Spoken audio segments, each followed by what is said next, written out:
I have just received this single-use travel pack from the company Trav Safe, and I'm just going to investigate it.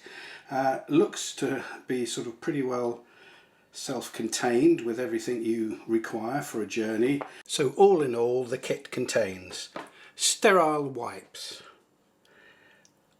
vinyl and neoprene gloves, a face mask, a face shield, handkerchiefs, a waste bag, and an instruction and contents declaration leaflet. The screen has these pre-stamped holes, and therefore you just push in the black head strap. That locks into place and you're ready to go.